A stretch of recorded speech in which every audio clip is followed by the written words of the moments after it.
Ora viva, meus caros, cá estamos uma vez mais para mais uma aula, sendo que esta aula é a aula que corresponde precisamente ao que, obviamente, seria lecionada no dia 16 e no dia 17, não nesta quinta e sexta-feira, mas na quinta e sexta-feira da aula anterior. Como sabem, a aula de quinta é exatamente a aula de sexta, aliás, como tem sido sempre, não é?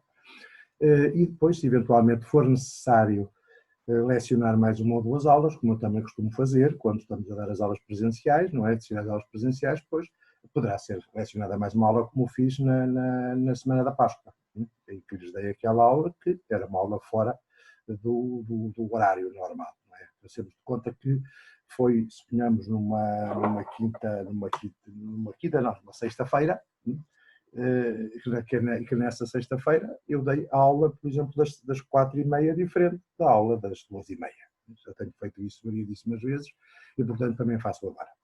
Ora bem, esta aula que nós vamos agora seguir é uma aula que se vai centrar ainda no direito internacional penal, mais propriamente no funcionamento do Tribunal Penal Internacional, e, ao mesmo tempo, vamos entrar já no direito internacional económico. Eu tenho andado a par com o Sr. Jonatas Machado acerca daquilo que ele me tem dito e das aulas que já tem lecionado. Já lecionou praticamente todas as aulas respeitantes às matérias teóricas, em termos teóricos, mais importantes, podemos dizer assim, deste segundo semestre. E agora cabe a mim aqui especificar alguns aspectos. Portanto, como sabem, não vou gostar a repetir o que foi dito nas aulas teóricas, nem é isso para lá, nem é isso que me interessa. Ora bem, então, assim sendo, hoje, como digo, vamos continuar com a matéria respeitante ao direito internacional penal. E já agora aproveito para dizer o seguinte, eu comprometi-me e faço, eu disse que quando for preciso ter alguma dúvida, que não tenho qualquer problema e podem me mandar, desde que seja num horário normalíssimo, num horário normal, não é? Podem mandar para o meu mail qualquer dúvida relativamente sucinta, e eu depois responderei na aula que gravar a seguir. Todavia, até fiz isso, dei uma resposta direta a uma pergunta, duas perguntas que me foram dirigidas pela sra. Dona Ariana Pina Rodrigues, aliás, duas perguntas extremamente curiosas e mesmo pertinentes, em matéria de direito internacional penal, uma que se prendia com os tribunais híbridos ou internacionalizados e a outra com a questão do crime de agressão e da tipificação do crime de agressão no Estatuto de Roma. Ora bem, no que respeita, antes de mais, à questão dos tribunais híbridos ou tribunais internacionalizados, eu quero novamente dizer aos senhores que estes tribunais, que são exemplos o Tribunal da Serra Leoa, o Tribunal de Timor-Leste do Camboja, mas Timor-Leste não diz muito a Portugal, porque realmente foi Timor era colónia portuguesa, depois foi invadido pela Indonésia, depois é que adquiriu a independência, mas, portanto, houve uma guerra que foram cometidos, nomeadamente por atrocidades cometidas pela Indonésia, autênticos genocídios, não é verdade? Ora bem, e a questão que se colocam nestes tribunais é que eles são tribunais internos, não é? Não podemos dizer que sejam tribunais internacionais ad hoc, tal como criados como órgãos subsidiários das Nações Unidas, não nos termos do artigo 29 da Carta. Não é isso que está em causa. O que está em causa aqui são tribunais nacionais, só que são internacionalizados e por isso se diz híbridos. E híbridos porquê? Porque existe aqui podemos dizer, esta duplicidade de caracterização. Começam por ser tribunais internos, eram tribunais de Timor, eram tribunais do Camboja, eram tribunais da Serra Leoa, só que aplicavam o direito internacional, porque nem todos os ordenamentos jurídicos aplicam o direito internacional, por exemplo, como o nosso ordenamento jurídico aplica, por força do artigo 8º da Constituição Portuguesa. Essa aplicabilidade direta do direito internacional não é sempre a mesma, devido às tendências mais ou menos monistas dos sistemas que nos conhecem. Portanto, os tribunais penais internacionais aplicam o direito internacional penal, porque nem sequer poderíamos dizer que nem terão direito interno em termos de criminalização desses comportamentos, criminalização internacional, como nós temos uma lei específica que todos os senhores conhecem, porque foi aqui abordada, já foi aqui tratada mais do que uma vez, à procura dela, que é precisamente a lei número 31 de 2004 e 22 de julho, que é uma lei interna, não é? Uma lei interna que se aplica internamente por tribunais nacionais, tribunais nossos. Ora bem, esses tribunais internacionalizados tanto aplicam um direito interno, que seja produzido, fosse o que era, como sabem, extremamente incipiente Ora, o Camboja já saiu, acabado de sair de uma ditadura do Pol Pot. O Timor-Leste, que praticamente tinha adquirido a sua independência há meia dúzia de dias. Ora, e teve sempre ocupado pela Indonésia. Ora, o que significa que não há propriamente direito interno suficiente para aplicar, para que esses tribunais apliquem, mesmo sendo tribunais nacionais. Nem sequer a formação, o próprio aparelho judicial está suficientemente maduro para poder julgar esses crimes. E, portanto, o que é que significa? Significa que, nomeadamente em termos da presença de magistrados, é necessário magistrados que sejam indicados normalmente pela Organização das Nações Unidas, que vão depois constituir esses tribunais juntamente com alguns magistrados, que sejam magistrados internos, que já existam, nacionais, e ainda que venham a aplicar tanto o direito nacional como o direito internacional. Portanto, não esqueçamos isto, chamam-se tribunais híbridos ou internacionalizados, precisamente porque são tribunais internos, mas com umas notas essenciais, fundamentais, de internacionalização. Portanto, é isto que temos que ter presente quando distinguimos os tribunais internacionalizados dos tribunais internacionais ad hoc, porque esses são mesmo internacionais, esses são criados pela Organização das Nações Unidas, são órgãos subsidiários, são criados pelo Conselho de Segurança. Nós temos a Carta das Nações Unidas, aplicam o direito internacional e os juízes são internacionais. Aqui são tribunais internos com notas de internacionalização, não só a nível da aplicação do direito, como ao nível da própria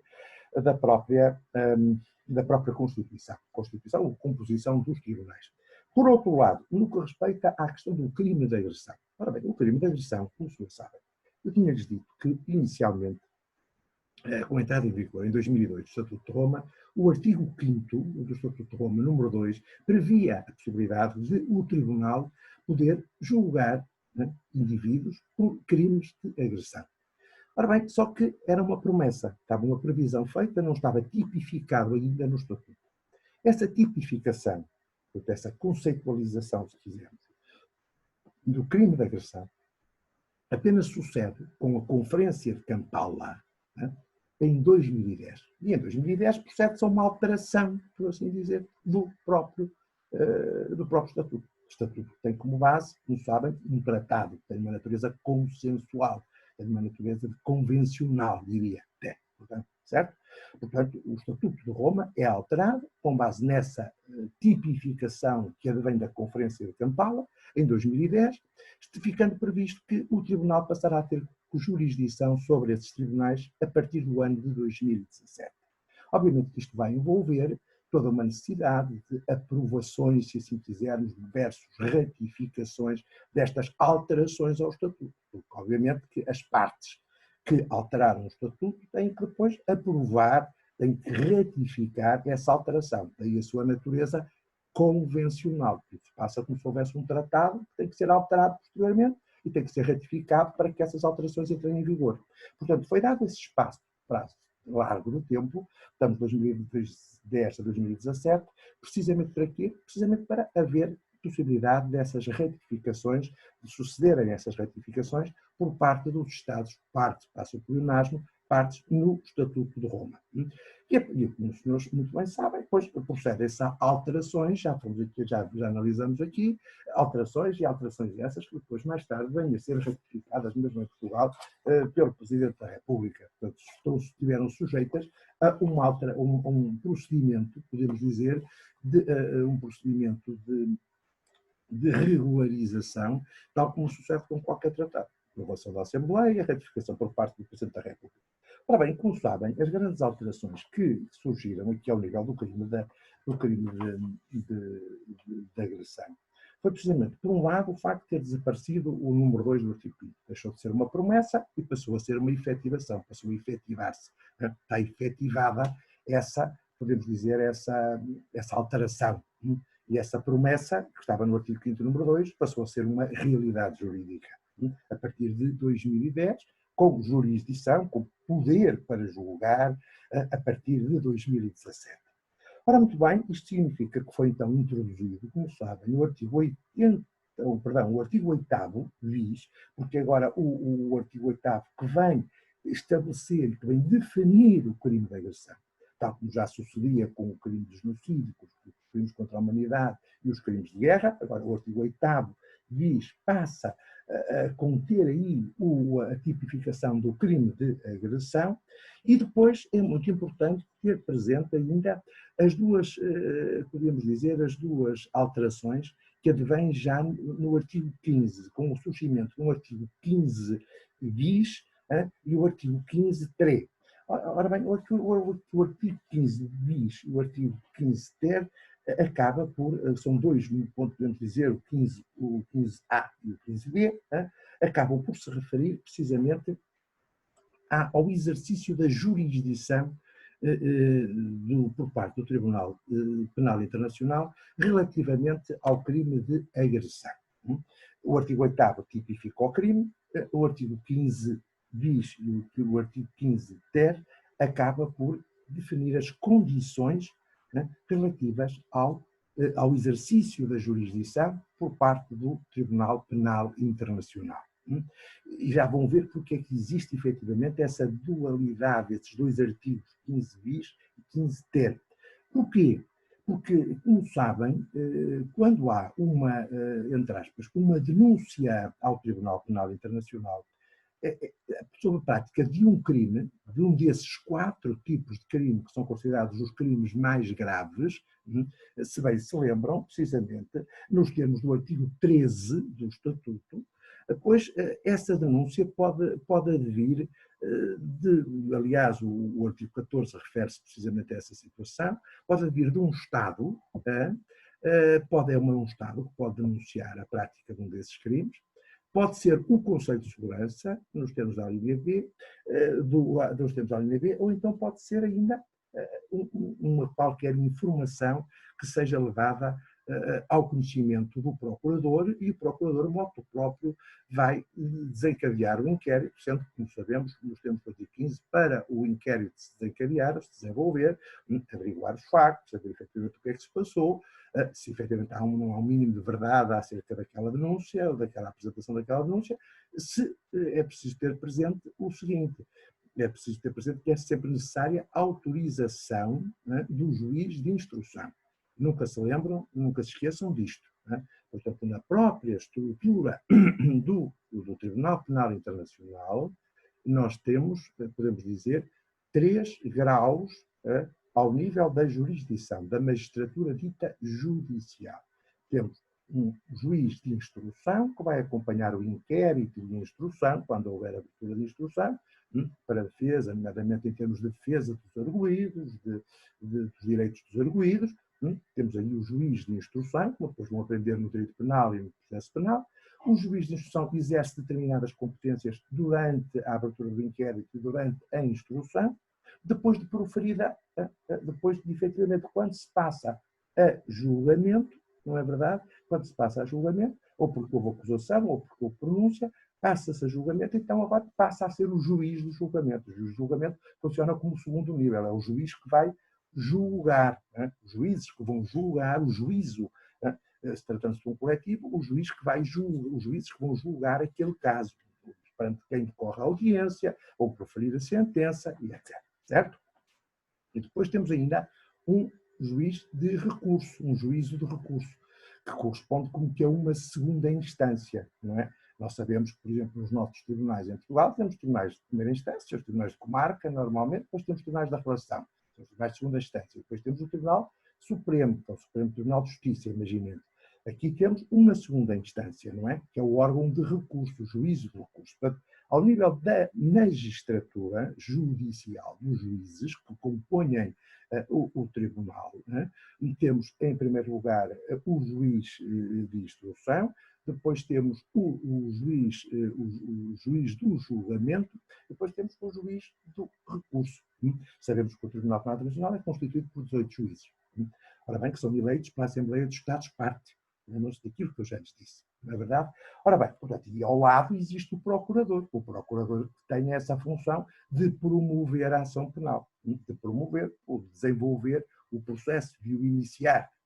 Processo. Mas para isso é preciso que ele, efetivamente, entenda que há alguma veracidade naquilo que é transmitido, nos factos que lhe são transmitidos, para depois, então, iniciar o inquérito, pedir a abertura do inquérito. Só que o inquérito, como toca com determinadas pessoas, não é? Que são eventualmente os arguídos, que possam vir a ser constituídos arguídos, é necessário que haja essa tutela, entre aspas, esse controlo por parte do juiz de instrução. Ora bem, mas é o procurador que desencadeia, que abre a ação penal, é ele que tem legitimidade para mover o processo dentro do Tribunal Penal Internacional. Faço-me entender. Portanto, é o que diz o artigo 15 do Estatuto. Ora bem, todavia, como sabemos, como é que as notícias chegam ao conhecimento do procurador? Ou por via de um Estado, artigo 12, a linha A, artigo 13, a linha A, perdão, e artigo 14, ou pelo Conselho de Segurança, a linha B do artigo 13, ou por uma iniciativa dele procurador, mas com conhecimento de qualquer, nos termos do artigo 15, número 1 e número 2, por conhecimentos que advenham, podem ser de indivíduos, de organizações não governamentais, que, entretanto, tenham também conhecimento de que está a praticar-se atos de genocídio num determinado Estado, imaginemos, e comunica por parte de determinados indivíduos, e comunica isso ao procurador, e o procurador, a partir daí, vai desencadear um inquérito. Inquérito, instrução, julgamento. E depois do julgamento é proferida uma sentença. Obviamente, essa sentença, isso pode implicar, antes do julgamento, que seja emitido um mandato de detenção dos arguidos, não é verdade? Por uma questão de segurança e para efetivar o julgamento, e que implica a cooperação dos Estados, nomeadamente dos Estados que são parte do Estatuto. Ora bem, mas depois profere-se uma sentença. Essa sentença pode ir, inclusive, até à prisão perpétua. Pode ir até à prisão perpétua. Sabendo nós que, note-se, já agora aproveito para referir esta questão, que, em primeiro lugar, os procedimentos criminais são imprescritíveis, porque são tão graves estes crimes que não prescrevem, isto é, podem passar 10, 20, 30 anos da prática do crime, desde que o Estatuto já esteja em vigor, como se lembram, mas não há prescrição, não prescreve, nem prescreve a pena, se entretanto forem condenados, não há qualquer maneira de suspender aquele prazo ou da pena que falta por cumprir. A pena nunca prescreve, mas também, essencialmente, não prescreve o procedimento, isto é, para se julgar alguém, esse indivíduo, neste caso arguído e que venha eventualmente a ser condenado, julgado e condenado, diremos nós que não prescreve o procedimento criminal, precisamente porque se trata de crimes, ou que se trata de crimes que são extremamente graves. E porque são extremamente graves, não há, aqui prevalece o valor da justiça em relação à da segurança jurídica, não é? Realmente os crimes prescrevem ao fim de 10, 15, 5 anos, passados 5 anos já não pode iniciar-se o procedimento. Depende do crime, ou seja, diremos nós que o prazo de prescrição, ou melhor dizendo, a amplitude do prazo de prescrição, é diretamente proporcional à gravidade do crime. Quer dizer, quanto maior for a gravidade, maior é o prazo para que o crime prescreva e o procedimento criminal prescreva. E é precisamente isso que nós temos aqui precisamente previsto, como já sabemos, que já lhes foi aqui referido no artigo 29 do Estatuto, os crimes da competência do Tribunal não prescrevem. Por outro lado, note-se que mesmo no direito interno, na Lei 31 de 2004, de 22 de julho, também está aqui prevista a imprescritibilidade destes crimes, logo no artigo 7º, mesmo no direito interno português, mesmo no direito interno, apesar de haver prescrição para os crimes, neste caso dos crimes internacionais, os crimes contra a humanidade, crimes de genocídio, etc., os chamados crimes contra o direito internacional humanitário, estes crimes não prescrevem. Estão a ver? Pronto. Depois, finalmente, já que estávamos a falar nisto, então, no que respeita à questão das penas, não posso deixar de lhes fazer uma referência à pena, como já disse, bem que haja sempre a presunção de inocência até ao trânsito em julgado, isto é, depois de obtido, pode haver um indivíduo que pode ser julgado em primeira instância e recorre para o órgão de recurso. E depois, só depois do órgão de recurso pronunciar, é que, efetivamente, confirma ou altera a sentença, é que se pode dizer que a sentença transitou em julgado. Já não é possível haver mais recursos. E então aí, dizemos nós, é que cessa a presunção da inocência. Enquanto houver possibilidade de recurso, haverá sempre presunção da inocência. Ora bem, e precisamente o artigo 77 respeita às penas 77. Ora bem, isto significa que o tribunal pode impor qual crime, pena de prisão até ao limite máximo de 30 anos, ou prisão perpétua, ou prisão perpétua.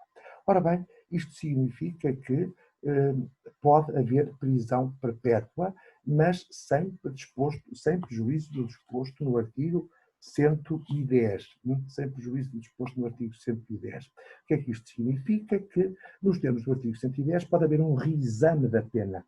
Um indivíduo é condenado, imaginemos que foi condenado à prisão perpétua, a título excepcional. Lá está, os crimes são extremamente graves. O artigo 110 permite um reexame que o Tribunal venha a fazer da própria pena. E é o que nos diz o artigo 110, número 1. O Estado da execução não poderá libertar o recluso antes do cumprimento da totalidade da pena. Portanto, o Estado da execução é o Estado que executa a pena, onde o indivíduo está preso. Não pode libertar antes de ser proferida, enquanto não for cumprida a totalidade da pena. Em princípio, foram 30 anos, são 30 anos.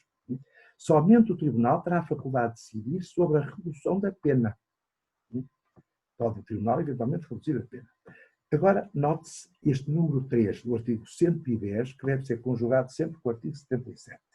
Como eu lhes disse, em princípio, um determinado número de anos, até 30 anos, e eventualmente prisão perpétua. Muito bem. Diz o número 3. Quando a pessoa já tiver cumprido 2/3 da pena, ou 25 anos em caso de prisão perpétua, imaginemos que uma pessoa foi condenada a 30 anos, indivíduo, por um crime de genocídio. E depois, por um crime de guerra.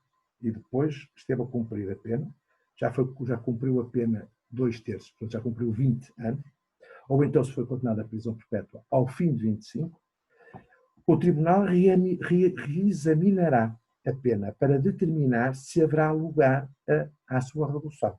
Tal reexame só será efetuado depois de transcorrido o período acima referido. Ou seja, nos termos do artigo 110, conjugado com o artigo 77, o que é que isto significa? Primeiro ponto. Notem, como vimos, 29 são imprescritíveis, mas a pena pode atingir, inclusive, a prisão perpétua. Se for, normalmente, o prazo será de 30 anos. Todavia, nos termos do artigo 110, se for prisão perpétua, ao fim de 25 anos, será analisada, o Tribunal vai apreciar, vai fazer uma análise, um exame, e depois vai ver se deve ou não deve reduzir a prisão perpétua. Se for uma outra pena qualquer, até 30 anos, por exemplo, uma pessoa foi condenada a 30, ao fim de 2/3, 20 anos cumpridos, o Tribunal também reexaminará e irá verificar e decidir se a pena deve ou não ser reduzida. Mas é sempre o Tribunal. Não pode o Estado da execução, onde o indivíduo está a cumprir a pena, não é? O Tribunal não tem cadeias, pode ter os Estados, pelos chamados Estados de execução, podem os Estados, não é, executar essa pena, mas não podem alterar a pena. Podem executar a pena nas suas cadeias, mas não podem alterar a pena. Só o Tribunal Penal Internacional é que o pode fazer, certo? Ora bem, como se tinha dito, então, no que respeita ao crime de agressão, no que respeita ao crime de agressão, o crime de agressão foi tipificado em 2010, na Conferência de Kampala. E, efetivamente, eu chamava a atenção às senhoras e aos senhores para o artigo 8º, número 1, o artigo 8º, número 1, e o artigo 8º, número 2, do Estatuto do Tribunal Penal Internacional, na sua versão pós-2010. Antes de mais, a senhora que me colocava a questão, colocava porque é que isto só aconteceu em 2010, porque é que só em 2017 é que começou a cumprir-se, o Tribunal começou a executar ou obter jurisdição para poder julgar aqueles crimes de agressão. Ora bem, por uma razão simples, minhas senhoras e meus senhores, é que havia grande dificuldade em consenso, obter um consenso, porque há sempre tendências nisto na sociedade internacional, na comunidade internacional, na comunidade de Estados. Apesar da Guerra Fria ter desaparecido, os blocos continuam lá. Há sempre tendências dentro das Nações Unidas, não é verdade? E era preciso, efetivamente, chegar à conclusão o que é agressão, o que é o crime de agressão, né? E o que é agressão e em que condições é que o tribunal pode intervir. Mas há aqui um fator muito importante a ter mar em consideração. Como eu já lhes tinha dito, no que respeita à propositura da ação, à promoção da ação penal por parte do procurador, é muito relevante ter presente o artigo 16. Ora bem, o artigo 16 do Estatuto. Porque o artigo 16 do Estatuto denota perfeitamente esta relação, aliás, relação essa que decorre precisamente do próprio preâmbulo, já decorre do preâmbulo e decorre também do artigo 2º, que é a relação que o Tribunal tem com a Organização das Nações Unidas. E ter com a Organização das Nações Unidas significa ter com os objetivos da Carta das Nações Unidas, nomeadamente com a paz e com a segurança internacionais. Atribuição essa, como sabem, melhor dizer, de competência, que é, nos termos da Carta, uma competência cometida ao Conselho de Segurança. E, portanto, o Conselho de Segurança tem aqui um papel muito importante. É que o Conselho de Segurança pode, inclusive, obstar a que se promova um determinado processo contra um determinado indivíduo ou se suspenda esse processo, quando isso daí decorrer uma maior segurança, uma maior estabilidade para a paz e para a segurança. O que é que eu quero dizer com isto? Quer dizer que, muitas das vezes, uma intervenção do Conselho de Segurança para a defesa da paz e da segurança internacionais pode justificar que o procurador seja paralisado no seu poder de mover um processo contra um determinado indivíduo. Porque isso vê as implicações que o crime de agressão, ou acusar alguém pelo crime de agressão, pode ter nas relações inter-estados, né, em termos de paz e de segurança internacionais. Pode ser necessário esperar mais um bocado. Pode ser necessário chegar a um consenso. Porque, provavelmente, estes indivíduos, apesar da irrelevância da qualidade oficial, estes indivíduos arguídos, potenciais condenados, julgados e condenados pelo Tribunal Penal Internacional, foram pessoas que exerceram determinados lugares, tá, na hierarquia política, no Estado, às vezes protegidos por esses Estados. E apesar do Tribunal entender que há uma irrelevância da qualidade oficial, não é cego, ao ponto de não perceber que muitas das vezes isso pode pôr em causa a proteção àquele indivíduo por parte do seu Estado Nacional, pode muitas das vezes pôr em causa o equilíbrio da paz e da segurança internacionais. E pode ser necessário esperar e atuar com prudência. Por isso é que se diz aqui no artigo 16, quanto à transferência do inquérito e do procedimento criminal, o seguinte: o inquérito ou o procedimento criminal não poderão ter início, ou prosseguir os seus termos, com base no Estatuto, por um período de 12 meses, a contar da data em que o Conselho de Segurança assim o tiver solicitado, em resolução aprovada nos termos do disposto no capítulo 7º da Carta das Nações Unidas. Pedido esse que pode ser renovado nas mesmas condições. Portanto, pode estar a correr um inquérito, o Conselho de Segurança pede que seja suspenso, esse inquérito. Em princípio são 12 meses, mas o Conselho de Segurança pode vir a pedir novamente, para que seja para renovar essa suspensão. Estão-me a fazer entender? Ora bem, diria mesmo, este subprocedimento, este subprocesso que está aqui, diria mesmo, enxertado no processo no Tribunal Penal Internacional, tem muita relevância ao nível do crime de agressão. Principalmente no crime de agressão. Porque o crime de agressão é um crime que é cometido, obviamente, por um indivíduo. Mas é um crime que é cometido por um indivíduo, mas é um indivíduo que dá ordem para a agressão em nome de um Estado. Estão-me a fazer entender? Em nome de um Estado. É isso que é necessário ter presente na tipificação, na noção do crime de agressão. Veja-se, nós vamos considerar as alterações que foram introduzidas no artigo 8º, o artigo 8º bis, verifique no número 1 e no número 2, nós chegamos facilmente a esta conclusão, e daí que, em resposta à senhora que me colocou esta questão, quando eu disse que foi difícil chegar a este consenso, precisamente porque isto envolve questões, diria mesmo, de política internacional. e de valores mais altos que se prendem com os objetivos da Carta das Nações Unidas. E foi necessário chegar a este ponto. Foi necessário chegar a este consenso. Ora, o artigo 8º, número 1, o artigo 8º bis, perdão, número 1, diz-nos agora o seguinte. Para efeitos do presente Estatuto, entende-se por crime de agressão o planeamento, a preparação, desencadeamento ou a execução por uma pessoa, portanto continua a ser um indivíduo maior de 18 anos, já sabemos, independentemente da sua qualidade oficial, para efeitos do processo, por uma pessoa que se encontra em posição de controlar ou conduzir de forma efetiva a ação política ou militar de um Estado. Portanto, foi uma pessoa que teve o poder do Estado na mão. Para quê? De um Estado, o militar de um Estado, de um ato de agressão. Se encontra em posição de controlar ou conduzir de forma efetiva a ação política ou militar de um Estado, de um ato de agressão. Portanto, controlar, conduzir de forma efetiva um ato de agressão que, pelo seu caráter e pela sua gravidade e dimensão, constitua uma violação manifesta da Carta das Nações Unidas, nomeadamente o uso da força militar, força armada.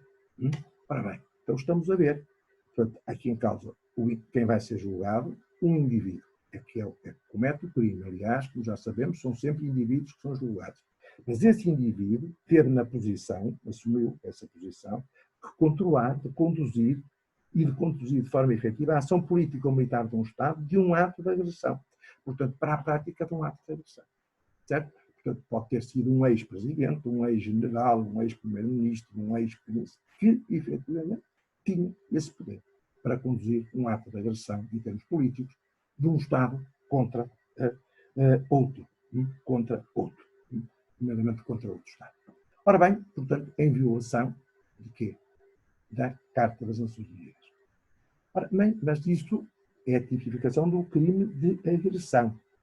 Crime de agressão, o planeamento, a preparação, desencadeamento ou execução, portanto, é o ato moral e material, por uma pessoa, indivíduo, que se encontre em posição de controlar ou conduzir de forma efetiva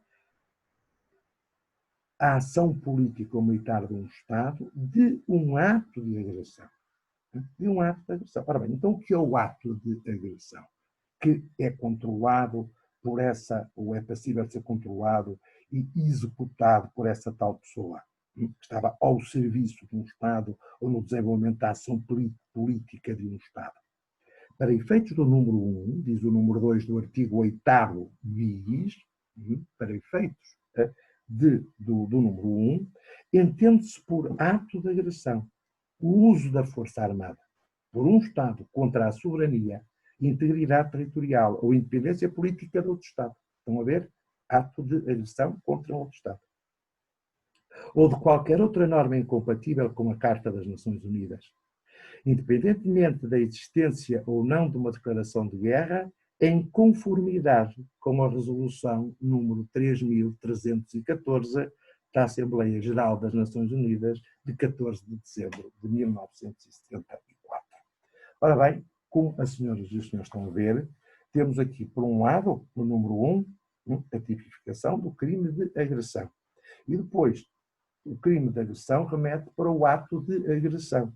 E o que é o ato de agressão? É aquele que está concebido, que está tipificado também na resolução da Assembleia Geral das Nações Unidas de número 3.314 de 1974. Certo? Portanto, foi preciso chegar a este consenso, notem. Foi preciso chegar a este consenso. O que é o crime de agressão? No fundo, é um ato praticado, planeado, executado por um indivíduo ao serviço de um Estado, da política de um Estado, que seja capaz de dominar, de conceber e de dominar a política estadual, de modo a permitir ou a desencadear ou autorizar um ataque armado, desencadear a força armada contra outro Estado.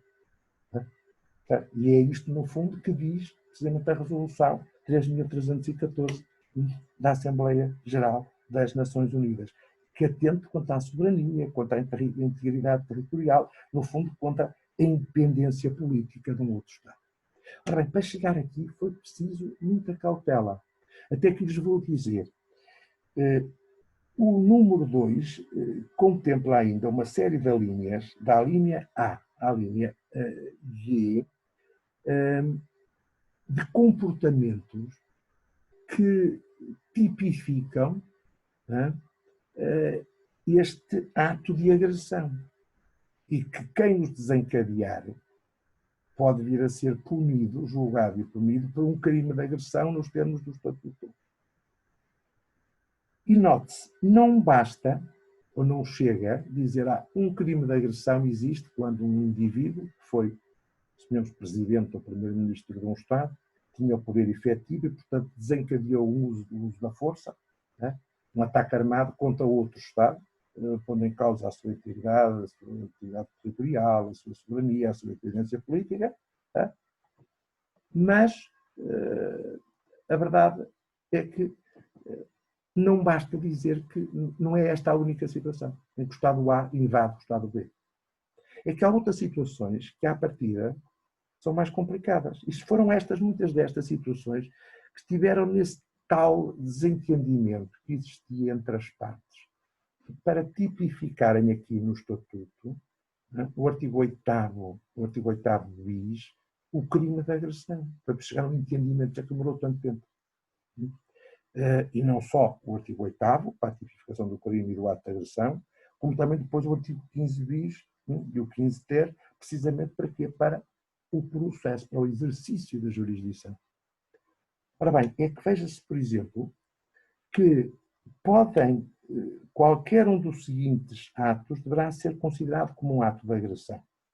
Diz o número 2 do artigo 8º, bis, por remissão para a resolução 3.314 da Assembleia Geral das Nações Unidas, de 1974. Mas se os senhores atentarem precisamente na linha F e na linha G, eu gostava que tivessem bem presente a linha F e a linha G, né? O número 2 do artigo 8º. É que temos aqui duas situações que não são agressões diretas, mas continuam a ser considerados atos de agressão e quem as cometer pode vir a ser julgado pelo Tribunal Penal Internacional por crime de agressão, apesar de não ser uma agressão direta. E podia deixar dúvidas. Que situações são essas? A primeira situação é o facto, né, de um Estado permitir que o seu território seja posto à disposição de outro Estado, para ele, por sua vez, agredir um terceiro Estado.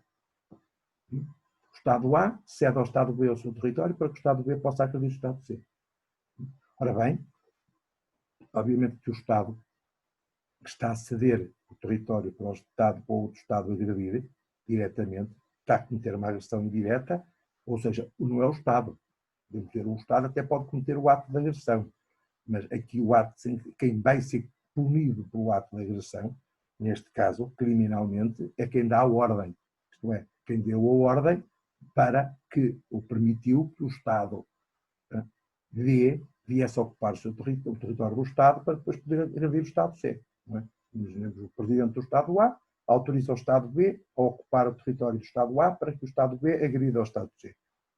Tanto pode vir a ser punido o Presidente do Estado B por agredir diretamente, como o Presidente do Estado A por autorizar que o Estado B ocupe, que o Estado B tenha, a mando do seu Presidente, colocado lá as tropas para agredir o Estado C. Estão a ver? Também são indiretas. E ainda outra situação ainda mais complicada, e que está muito, digamos, há uma certa simbiose até com o próprio terrorismo internacional. Certos Estados que apoiam o terrorismo internacional. Tivemos casos desses. O caso do Afeganistão, tínhamos o caso, foi suspeito, do Iraque, mas tínhamos o caso do Afeganistão, o caso da Líbia.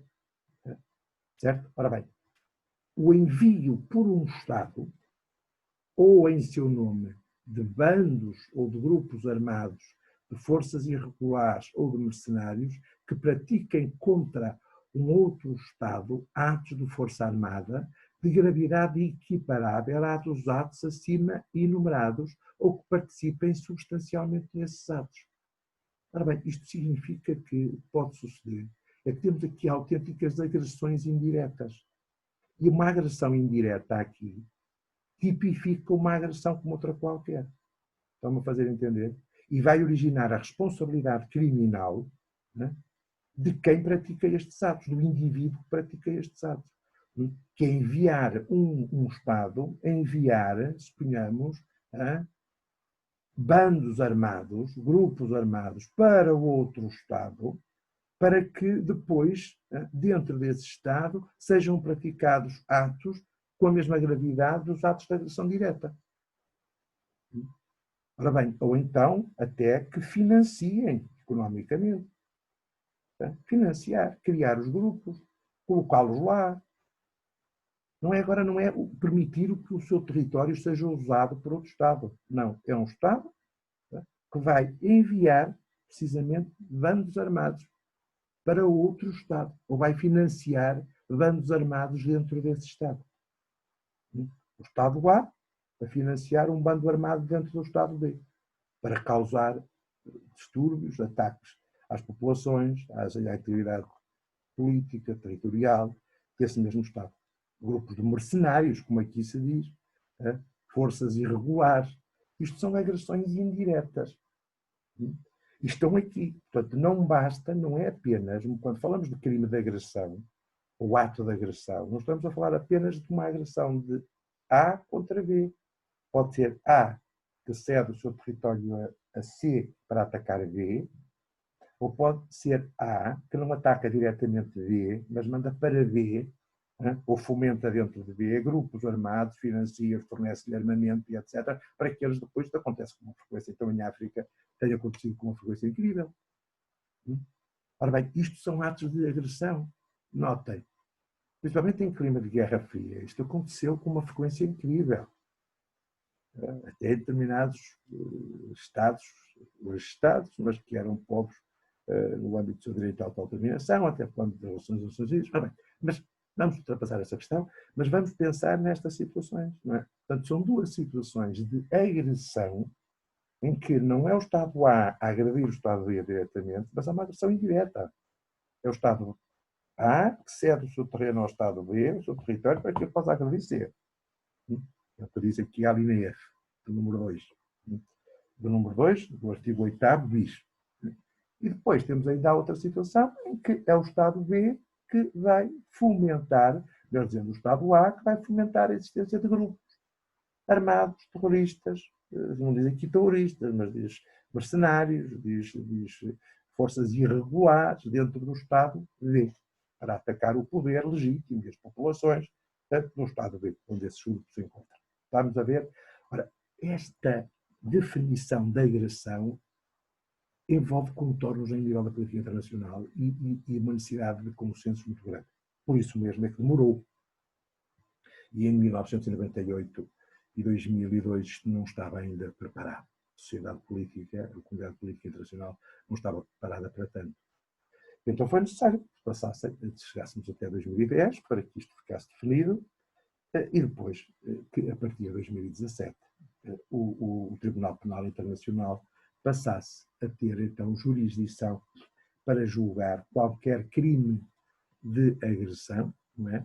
Sendo que este crime de agressão envolve a prática destes atos, inclusive da agressão direta ou das agressões indiretas. Portanto, tenham cuidado quando, em algum caso prático, uma hipótese prática, encontrarem situações em que tenham um indivíduo que é presidente do Estado A fomentar grupos terroristas ou mercenários no Estado B para atacar o Estado B, não se esqueçam que está contemplado aqui como um crime de agressão.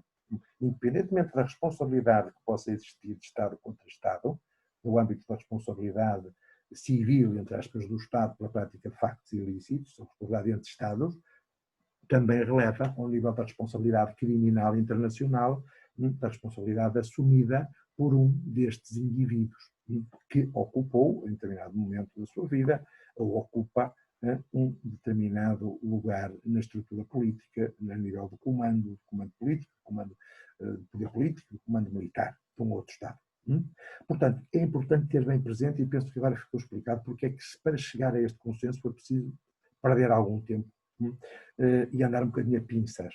Por outro lado, o artigo 15 bis e o artigo 15 ter são relevantes porque trata do exercício da jurisdição.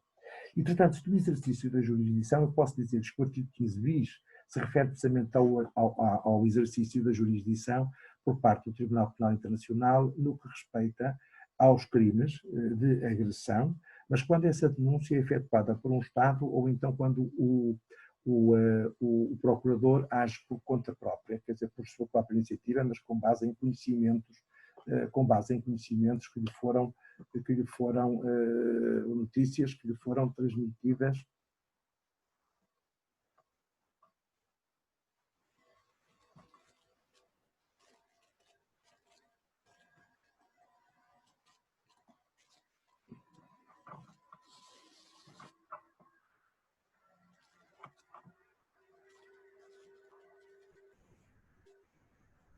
Que lhe foram, peço desculpa por uma interrupção, que lhe foram transmitidas, está a gravar, peço desculpa, não está a funcionar.